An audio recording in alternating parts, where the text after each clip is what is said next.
আসসালামু আলাইকুম। বিশ্ব সংবাদে স্বাগত জানাচ্ছি আমি উম্মে সুরায়া। ফিলিস্তিনকে একের পর এক দেশ রাষ্ট্রের স্বীকৃতি দিচ্ছে, কিন্তু বেপরোয়া আচরণ থামছে না ইসরায়েলের। বিশ্ব নেতাদের একের পর এক আহ্বান সত্ত্বেও ইসরায়েল আগ্রাসী অবস্থান থেকে সরতে নারাজ। বুধবার ভোর থেকে নতুন করে হামলা চালিয়ে আরও অন্তত 85 জনকে হত্যা করেছে ইসরায়েলি বাহিনী। নিহতদের মধ্যে নারী ও শিশুও রয়েছে। শরণার্থী শিবিরে আশ্রয় নেওয়া 12 জন বাস্তুচ্যুত ফিলিস্তিনি একসঙ্গে প্রাণ হারিয়েছেন। জাতিসংঘ জানিয়েছে ইসরায়েলি সেনারা গাজা সিটিতে আতঙ্ক সৃষ্টি করছে এবং হাজারো মানুষকে দক্ষিণ দিকে পালাতে বাধ্য করছে। জাতিসংঘের তদন্ত কমিশনের মতে এসব পদক্ষেপ আসলে গাজায় স্থায়ী নিয়ন্ত্রণ প্রতিষ্ঠার চেষ্টা। 2023 সালের 7 অক্টোবর যুদ্ধ শুরুর পর থেকে এখন পর্যন্ত অন্তত 65,419 ফিলিস্তিনি নিহত হয়েছেন। আহত হয়েছেন আরও 1,67,160 জন। ধ্বংসস্তূপের নিচে আটকে পড়ে আছেন বহু মানুষ, এমন আশঙ্কাও প্রকাশ করছে আন্তর্জাতিক সংস্থাগুলো। জাতিসংঘ সাধারণ পরিষদের অধিবেশনে বিশ্ব নেতারা ইসরায়েলের আগ্রাসনের তীব্র নিন্দা জানিয়েছেন। জাপানের প্রধানমন্ত্রী শিগেরু ইশিবা হুঁশিয়ারি দিয়ে বলেন, যদি ইসরায়েল দ্বিরাষ্ট্র সমাধানের পথে বাধা দেয় তাহলে টোকিও কঠোর পদক্ষেপ নেবে। তিনি আরও জানান, জাপান শীঘ্রই ফিলিস্তিনকে স্বীকৃতি দেওয়ার বিষয়ে সিদ্ধান্ত নেবে। অন্যদিকে ফিনল্যান্ডের প্রেসিডেন্ট আলেকজান্ডার স্টাব বলেন, ইসরায়েলের দখলদারিত্ব অবশ্যই শেষ করতে হবে। গাজার মানবিক বিপর্যয়কে তিনি অসহনীয় অভিহিত করে যুদ্ধবিরতি, মানবিক সহায়তা, প্রবেশ এবং বন্দীদের মুক্তির আহ্বান জানান। তিনি স্পষ্টভাবে উল্লেখ করেন, আন্তর্জাতিক আইন ভঙ্গের কোনো অধিকার ইসরায়েলের নেই। নরওয়ের পররাষ্ট্রমন্ত্রী অ্যাসপেন বার্থ আইডে জানান, জুলাইয়ে গৃহীত নিউ ইয়র্ক ঘোষণাকে ভিত্তি করে শান্তি প্রতিষ্ঠার বিষয়ে নীরব কূটনৈতিক প্রচেষ্টা চলছে। মার্কিন বিশেষ দূত স্টিভ উইটকফ বলেন, অচিরেই কিছু অগ্রগতি হতে পারে। যুক্তরাষ্ট্র ইতোমধ্যেই প্রেসিডেন্ট ডোনাল্ড ট্রাম্পের 21 দফা শান্তি পরিকল্পনা বিশ্ব নেতাদের হাতে তুলে দিয়েছেন।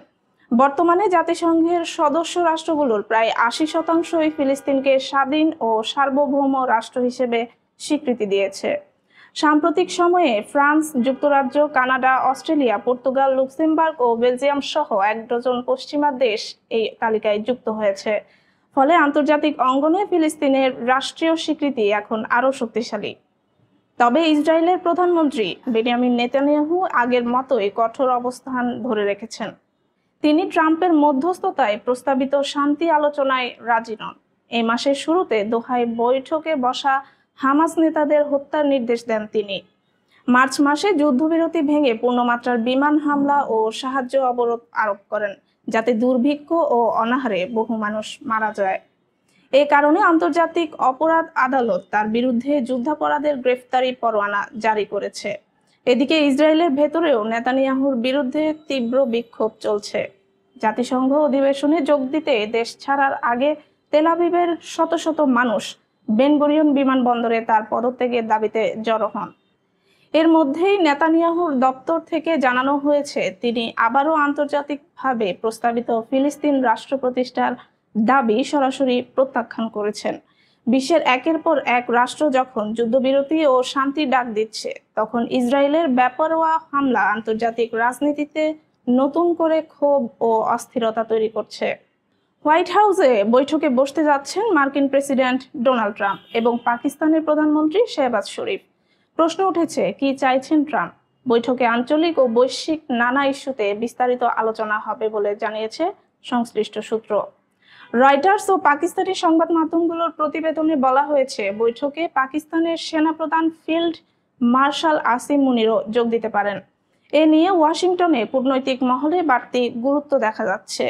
চলতি বছরের শুরুতে তিনি প্রথম পাকিস্তানি সেনাপ্রধান হিসেবে হোয়াইট হাউসে একান্ত বৈঠকের আমন্ত্রণ পেয়েছিলেন। যুক্তরাষ্ট্র পাকিস্তান সম্পর্ক সাম্প্রতিক মাসগুলোতে উষ্ণ হয়েছে। এর আগে ওয়াশিংটন দক্ষিণ এশিয়ার চীনের প্রভাব মোকাবেলায় ভারতকে কৌশলগত অংশীদার হিসেবে গুরুত্ব দিলেও ট্রাম্প প্রশাসনে এ সম্পর্ক কিছুটা টানাপোড়েনের মধ্যে পড়েছে। ভারতীয় নাগরিকদের ভিসা জটিলতা, ট্রাম্প আরোপিত উচ্চ শুল্ক এবং সাম্প্রতিক ভারত পাকিস্তান সংঘর্ষে ট্রাম্পের যুদ্ধবিরতির উদ্বেগকে এর প্রধান কারণ হিসেবে দেখছেন বিশ্লেষকরা। গত 31 জুলাই ওয়াশিংটন ও ইসলামাবাদ নতুন বাণিজ্য চুক্তি ঘোষণা করে, যার আওতায় পাকিস্তানি পণ্যে 19% শুল্ক আরোপ করেছে যুক্তরাষ্ট্র। তবে এখনো ভারতের সঙ্গে এই ধরনের কোনো চুক্তিতে পৌঁছতে পারেনি ট্রাম্প প্রশাসন। বিশ্লেষকদের মতে এই অবস্থায় ভারত নতুনভাবে চীনের সঙ্গে সম্পর্ক জোরদার করার চেষ্টা করছে। পাকিস্তান ইতিমধ্যে ভারত পাকিস্তান উত্তেজনা প্রশমনে ট্রাম্পের ভূমিকার জন্য তাকে নোবেল শান্তি পুরস্কারের প্রস্তাব দিয়েছে। ইসলামাবাদ একই সঙ্গে গাজা, কাতার ও ইরানে ইসরায়েলের হামলার নিন্দাও জানিয়েছে। সম্প্রতি জাতিসংঘ সাধারণ পরিষদের অধিবেশনের ফাঁকে মুসলিম সংখ্যাগরিষ্ঠ কয়েকটি দেশের নেতাদের সঙ্গে বৈঠক করেন ট্রাম্প, যেখানে শেহবাজ শরীফও উপস্থিত ছিলেন। সৌদি আরব ও পাকিস্তানের মধ্যে নতুন কৌশলগত প্রতিরক্ষা চুক্তি নিয়ে মিশরে ক্ষোভ ও হতাশা দেখা দিয়েছে। দোহায় আরব ইসলামিক সম্মেলনে মিশরের president Abdel Fattah al Sisi আরব দেশগুলোর যৌথ প্রতিরক্ষা জোটের প্রস্তাব দেওয়ার পরদিনে রিয়াদ ইসলামাবাদের সঙ্গে এই দ্বিপক্ষীয় চুক্তি করে। এতে বলা হয়েছে, এক দেশের উপর আক্রমণ হলে অন্য দেশও তা নিজেদের উপর আক্রমণ হিসেবে গণ্য করবে এবং যৌথ প্রতিরোধ গড়ে তুলবে। মিশরের সাধারণ মানুষ প্রশ্ন তুলেছেন, সৌদি কেন তাদের বাদ দিয়ে পাকিস্তানের সঙ্গে গেল? বিশ্লেষকদের মতে, পাকিস্তানের পারমাণবিক শক্তি সৌদির কাছে সবচেয়ে বড় আকর্ষণ। বর্তমানে দেশটির কাছে প্রায় 170টি পারমাণবিক ওয়ারহেড রয়েছে, যা ইরান সহ আঞ্চলিক প্রতিপক্ষের বিরুদ্ধে সৌদিকে বাড়তি নিশ্চয়তা দেবে। অন্যদিকে মিশরের হাতে আরব বিশ্বের সবচেয়ে বড় সেনাবাহিনী ও উন্নত মার্কিন অস্ত্র থাকলেও তাদের পারমাণবিক ক্ষমতা নেই। তাছাড়া কায়রো দীর্ঘদিন ধরেই যুক্তরাষ্ট্রের ঘনিষ্ঠ মিত্র, প্রতি বছর উল্লেখযোগ্য সামরিক সহায়তা পেয়ে থাকে। এমন প্রেক্ষাপটে সৌদি যদি মিশরের সঙ্গে আলাদা প্রতিরক্ষা চুক্তি করত, তবে ইসরায়েল ও যুক্তরাষ্ট্রের সঙ্গে সম্পর্কের ভারসাম্য নষ্ট হওয়ার আশঙ্কা ছিল। ইতিহাসগতভাবেও দুই দেশের সম্পর্ক সবসময় মসৃণ ছিল না। 60-এর দশকের ইয়েমেন যুদ্ধে মিশরের সেনারা সৌদি সমর্থিত পক্ষের বিপক্ষে লড়েছিল। বিশ্লেষকরা মনে করছেন, সৌদি পাকিস্তান প্রতিরক্ষা চুক্তি আঞ্চলিক নিরাপত্তা সমীকরণে বড় পরিবর্তন আনতে পারে। এতে তুরস্কের মতো দেশ যুক্ত হওয়ার সম্ভাবনা থাকলেও ভারত ও ইসরায়েলের দিক থেকে নতুন উদ্বেগ তৈরি হয়েছে। লাদাখকে রাজ্যের মর্যাদা এবং সংবিধানের 6ষ্ঠ তফসিলের আওতায় অন্তর্ভুক্তির দাবিতে আন্দোলন সহ সহিংসতা ছড়িয়ে পড়েছে। লেহ শহরে বুধবার বিক্ষোভকারীদের সঙ্গে পুলিশের সংঘর্ষে অন্তত 4 জন নিহত এবং 60 জনেরও বেশি আহত হয়েছেন। ঘটনার পরপরই লেহ জেলার প্রশাসক শহর জুড়ে কারফিউ জারি করেছেন। 5 জনের বেশি মানুষ জমায়েতের উপর নিষেধাজ্ঞা আরোপ করা হয়েছে। বিক্ষোভকালে উত্তেজিত জনতা স্থানীয় বিজেপি অফিস এবং কয়েকটি যানবাহনে আগুন দিয়েছে। পুলিশ পরিস্থিতি নিয়ন্ত্রণে কাঁদানে গ্যাস নিক্ষেপ ও লাঠিচার্জ করতে বাধ্য হয়। বিক্ষোভের ডাক দিয়েছিল লেহ অ্যাপেক্স বডি LAB এর যুব শাখা।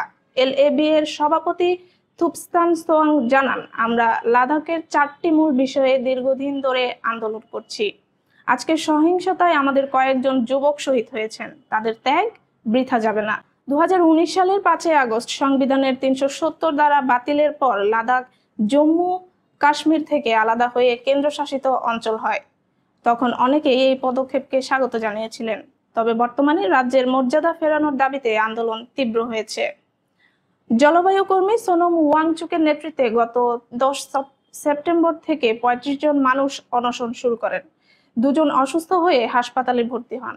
এরপর ক্ষিপ্ত আন্দোলনকারীরা রাস্তায় নেমে শহর অচল করার চেষ্টা করেন এবং পাথর নিক্ষেপের কারণে উত্তেজনা বৃদ্ধি পায়। সহিংসতার পর অনশন প্রত্যাহার করেন সোনম ওয়াংচুক।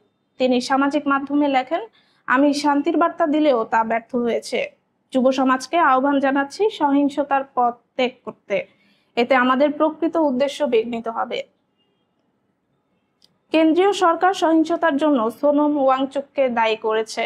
স্বরাষ্ট্র মন্ত্রণালয়ের এক বিবৃতিতে বলা হয়েছে, অনশন চলাকালে উস্কানিমূলক বক্তব্য দিয়ে জনগণকে বিভ্রান্ত করা হয় এবং বিদেশি আন্দোলনের উদাহরণ টেনে পরিস্থিতি উত্তপ্ত করা হয়েছে। ওই বক্তব্যের প্রভাবে একদল আন্দোলনকারী রাজনৈতিক দল ও সরকারি অফিসে হামলা চালায়।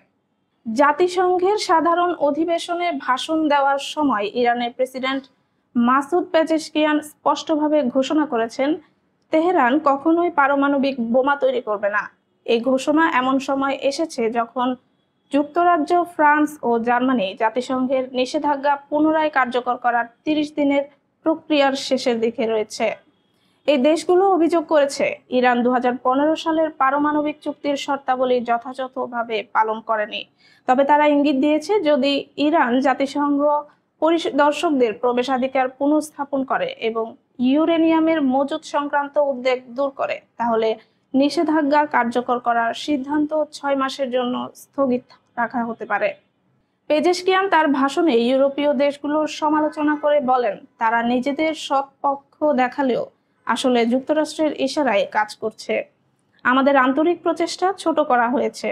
তিনি আরও অভিযোগ করেন, ইউরোপীয়রা ইরানের বৈধ পদক্ষেপগুলোকে ভুলভাবে চুক্তিভঙ্গ হিসেবে প্রচার করছে। এ সময় তিনি ইসরায়েল ও যুক্তরাষ্ট্রের সাম্প্রতিক আকস্মিক হামলারও নিন্দা জানান এবং দাবি করেন এসব হামলায় বহু জ্যেষ্ঠ ইরানি সামরিক কর্মকর্তা নিহত হয়েছেন। ইরানের সর্বোচ্চ নেতা আয়াতুল্লাহ আলী খামেনি এর আগে স্পষ্ট করে বলেছেন, তেহরান পারমাণবিক অস্ত্র বানাতে চায় না। বিশ্লেষকদের মতে, যদি নতুন নিষেধাজ্ঞা আরোপ করা হয় তাহলে ইরানের বিদেশি সম্পদ জব্দ হতে পারে, অস্ত্র চুক্তি বন্ধ হয়ে যেতে পারে এবং ব্যালিস্টিক ক্ষেপণাস্ত্র কর্মসূচি কঠোরভাবে সীমিত হবে। মার্কিন প্রেসিডেন্ট ডোনাল্ড ট্রাম্প গত মঙ্গলবার জাতিসংঘ সাধারণ অধিবেশনে যোগ দিতে চলন্ত সিঁড়ি ব্যবহার করার সময় তা বন্ধ হয়ে গেলে ত্রিমুখী যান্ত্রিক বিভ্রাটের শিকার হন। এ সময় ফার্স্ট লেডি মেলানিয়া ট্রাম্পও সঙ্গে ছিলেন। ট্রাম্প এই ঘটনাকে ত্রিমুখী নাশকতা আখ্যা দিয়ে জাতিসংঘ মহাসচিবের কাছে তদন্তের দাবি জানিয়েছেন। জাতিসংঘে ট্রাম্পের টেলিপ্রম্পটারও কাজ করেনি এবং সাউন্ড সিস্টেমেও সমস্যা দেখা দিয়েছে। বক্তব্যের সময় ট্রাম্প বলেন, জাতিসংঘ থেকে আমি দুটি জিনিস পেয়েছি, একটি খারাপ চলন্ত সিঁড়ি ও একটি খারাপ টেলিপ্রম্পটার। হোয়াইট হাউসের প্রেস সেক্রেটারি ক্যারোলিন লেভিট মন্তব্য করেছেন, যদি কেউ সচেতনভাবে চলন্ত সিঁড়ি থামিয়ে থাকে তবে তার বিরুদ্ধে তদন্ত চালানো ও বরখাস্ত করা উচিত। এই ঘটনায় বিশ্ব নেতাদের মধ্যে হাস্যরসের পরিস্থিতি তৈরি হলেও ট্রাম্প প্রশাসনের মতে এটি একটি গুরুত্বপূর্ণ নিরাপত্তা ও প্রটোকল ইস্যু। যুক্তরাষ্ট্রের প্রেসিডেন্ট ডোনাল্ড ট্রাম্প রাশিয়ার প্রেসিডেন্ট ভ্লাদিমির পুতিনের বাহিনীকে কাগুজে বাঘ বলে উল্লেখ করার পর ক্রেমলিন তীব্র প্রতিক্রিয়া জানিয়েছে। প্রেসিডেন্ট পুতিনের মুখপাত্র দিমিত্রি পেসকভ বলেছেন, রাশিয়া বাঘ নয়, বরং রাশিয়াকে ভালুকের সাথে তুলনা করা হয়, আর আমরা কাগুজে ভালুক নই, সত্যিকারের ভালুক। ট্রাম্প সামাজিক মাধ্যমে লিখেছিলেন, ইউক্রেন যুদ্ধে 3 বছরের বেশি সময় ধরে উদ্দেশ্যহীনভাবে লড়ছে রাশিয়া, যা 1 সপ্তাহেরও কমে শেষ হওয়ার কথা ছিল। তিনি রাশিয়ার অর্থনৈতিক সমস্যার উপর আলোকপাত করে ইউক্রেনের দ্রুত পদক্ষেপ নেওয়ার পরামর্শ দেন। এছাড়া তিনি ইউরোপীয় ইউনিয়নের সমর্থন নিয়ে ইউক্রেনের জয় সম্ভাব্য বলে উল্লেখ করেন। পেসকভ এই মন্তব্যকে প্রত্যাখ্যান করে বলেন, রাশিয়ার অর্থনীতি পশ্চিমা নিষেধাজ্ঞার পরও স্থিতিশীল রয়েছে এবং ইউক্রেনের রুশ বাহিনীর ধীর অগ্রগতি কৌশলগত পরিকল্পনার অংশ। তিনি বলেন, রাশিয়ার জাতীয় স্বার্থে বিশেষ সামরিক অভিযান চালানো হচ্ছে, যা দেশের বর্তমান ও ভবিষ্যতের জন্য অপরিহার্য। এছাড়া ট্রাম্প ইউরোপের দেশগুলোকে রাশিয়ার জ্বালানি কেনা বন্ধ করার আহ্বান জানালেও পেসকভ মন্তব্য করেন, এটি মূলত যুক্তরাষ্ট্রের ব্যবসায়িক স্বার্থে করা হচ্ছে এবং এর ফলে ইউরোপের স্বার্থ ক্ষুণ্ণ হতে পারে। বিশ্ব সংবাদ আজ এখানেই শেষ করছি। আপডেট সংবাদ পেতে সাবস্ক্রাইব করুন বিডি আউটলুক।